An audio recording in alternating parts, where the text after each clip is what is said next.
Hi everyone, I'm Stefanie Murray with the Center for Cooperative Media at Montclair State University, and welcome again to the 2024 Collaborative Journalism Summit. I'm on the screen, I'm not there in person, which I'm really sad about, but I know you're going to have a wonderful conference, and I wish I was there with you all, and I'm cheering all of our speakers and attendees on from back here in New Jersey. But I am joining you today via this recording to tell you about the state of collaboration.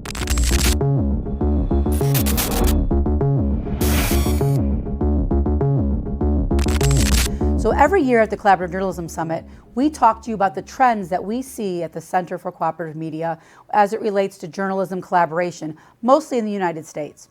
And so a few weeks ago, we put a post on Medium that outlined 6 of these trends, which I'm going to talk to you a little bit about today.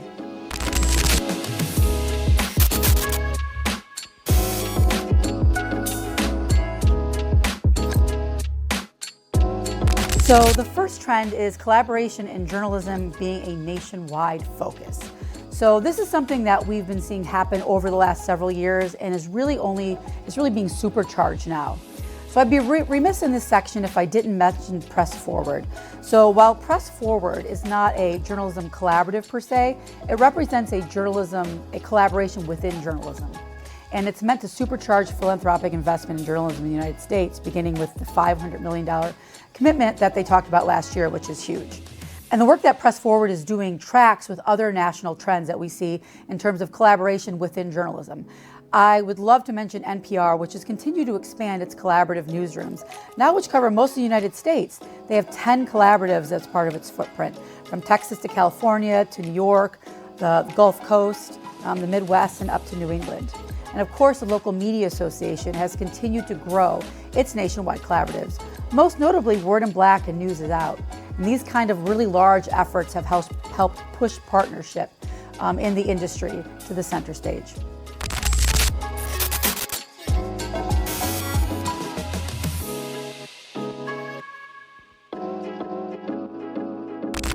So a second trend that we see is collaboration is expected and not simply encouraged like it used to be. So speaking of Press Forward, collaboration is something that they talk about a lot there. One of their shared values has to do with independence and interdependence. But it's not only funders that are centering and expecting collaboration and partnership in journalism. This is something that we see from a lot of news organizations, especially startups. Most news organizations, nonprofit news organizations, for example, they build collaboration into their workflows from the very beginning. The 19th and Grist are both great examples of national news organizations that have really sophisticated partnership networks that they've started really from the beginning, that include networks that span the country. Of course, Floodlight and Catchlight also operate nearly entirely through collaboration. And then there's the Rural News Network from INN, as INN also operates collaboratives as well.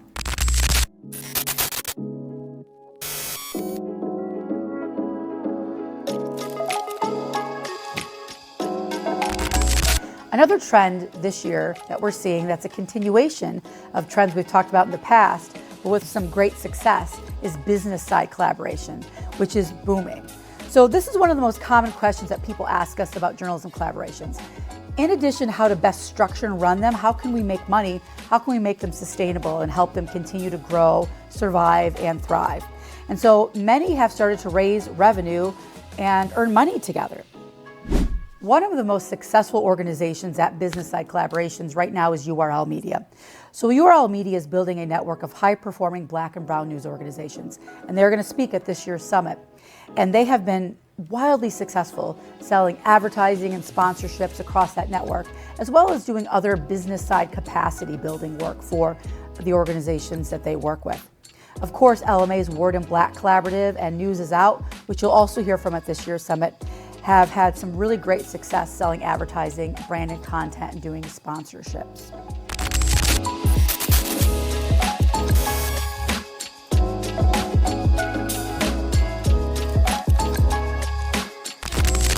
So the fourth trend that we see is a trend that we'd like to take off this list, which is the fact that distribution is still a thorn in the side of a lot of journalism collaboratives in the United States.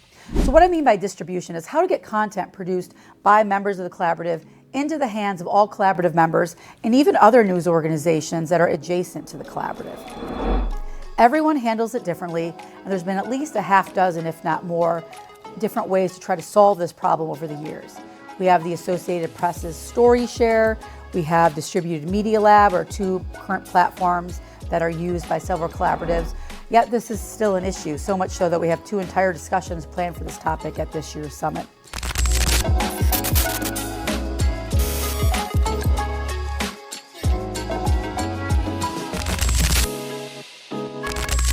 So our fifth trend has to do with cross-field collaboration. So a couple years ago, the Center for Cooperative Media studied cross-field collaboration, thanks to support from the Bill and Melinda Gates Foundation. So we looked specifically at how civil society organizations and journalists were partnering for journalistic endeavors and for shared impact. We found that the most successful cross-field collaborations had those shared impact goals, as well as similar values and clearly spelled out expectations. And since we published that paper, we've seen more and more of these kinds of collaborations. And then in the United States, our center has worked extensively with the Rita Allen Foundation to put that cross-field research into action by supporting community engagement work that involves specifically scientists and journalists. And we think this is only going to continue to grow throughout the rest of this year and into 2025 and beyond. One more example of that cross-field collaboration is the Documenters program, which in the past has primarily attracted journalists, but has expanded recently to include sites in at least 3 cities that are run by local civil society organizations rather than journalists. And that's something that I think if you talk to City Bureau and the folks at Documenters, they think is only going to continue to grow.